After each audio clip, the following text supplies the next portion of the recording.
My name is Shelley Falconer, and I'm a curator here with the McMichael Canadian Art collection.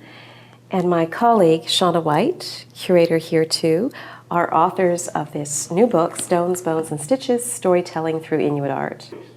In Canada before the 1940s, Inuit art was not very well known outside the Arctic. And it was only with the contemporary period, sort of the late 40s on, that Inuit art became known. And today, of course, it's very important in terms of defining Canadian culture and known around the world as a very important art form. The collection here at the McMichael started with its first piece of Inuit art in 1956. And since that time, it has grown to become one of the most important collections of Inuit art in the country and the world. It has today close to 2,000 works in the permanent collection and almost 100,000 works on loan from the Cape Dorset Cooperative. We chose 8 works of art from the collection by 6 important Inuit artists. And really, in looking to choose the works, we wanted to have something that had a compelling story behind it, whether it was the work itself or it was the artist's personal story, personal life. We look at art very much as a way to really inform us about culture, about history. There's so much we can learn by learning right through the art object itself.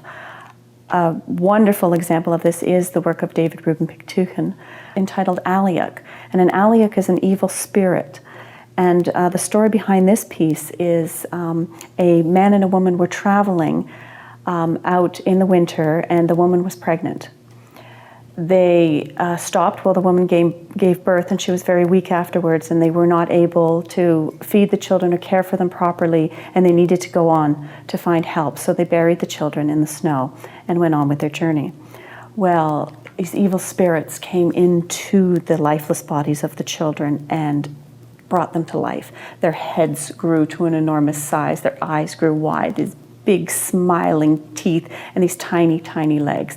And the alaks proceeded to hop and follow their parents' tracks that were left in the snow. When they caught up to the parents, they stomped right on them, stomped on their heads, crushed them to death, and then devoured them.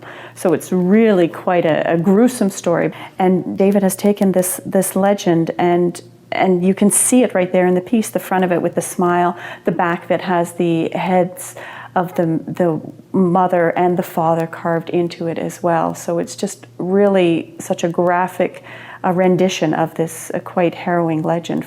One of the more compelling works in the exhibition is a print and drawing, which we have a print stone entitled Flower Bird.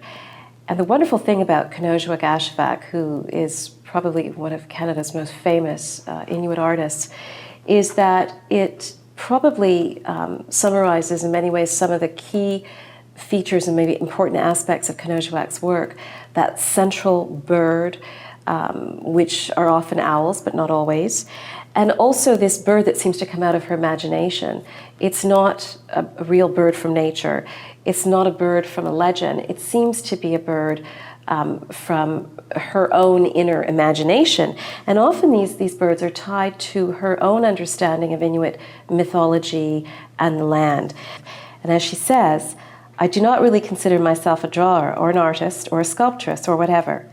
I wouldn't say that of myself except in conjunction with the other things that I do.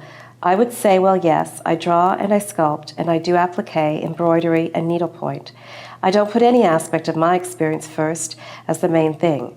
Being able to do embroidery and being able to go out on the land and all those other things are not secondary to being an artist. The artwork chosen for the book Stones, Bones, and Stiches also allows us a segue into the lives and the culture and the history of the region. And you'll find that throughout the book. You'll find, for instance, entries on such things as umiak. What is an umiak?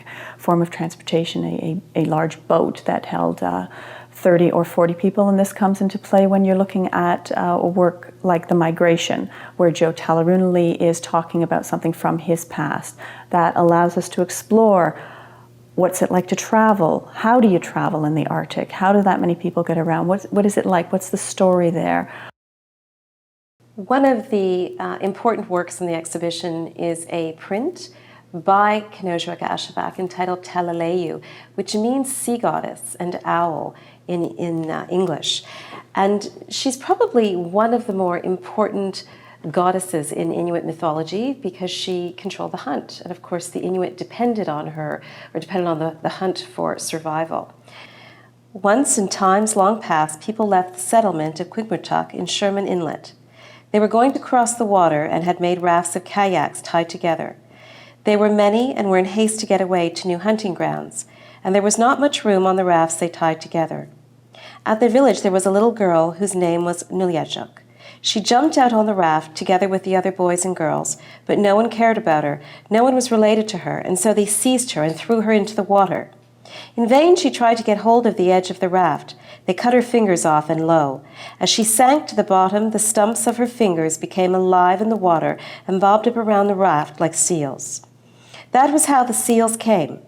But Nulyajuk herself sank to the bottom of the sea. There she became a spirit, the sea spirit, and she became the mother of the sea beasts, because the seals had formed out of her fingers that were cut off. And she also became mistress of everything else alive, the land beasts too, that mankind had to hunt. Stones, Bones, and Stiches is an introduction to Inuit art for youth. I think it also works well for adults. Absolutely. And it's also, I think, without having to go into a great deal of depth and detail, gives you some sense about the Arctic, the North, the artists that practice there, and the variety of materials that they work with, and the variety of styles. Absolutely. The book is published by Tundra Books in Canada, division of McClellan and Stewart, and it is widely available in bookshops across the country, as well as here at the McMichael Gift Shop. In conjunction with the book, we've also developed an exhibition that's here on view at the McMichael Canadian Art Collection through to March 2008, where you can see a lot of the work and preview many of the artists and some of the writing.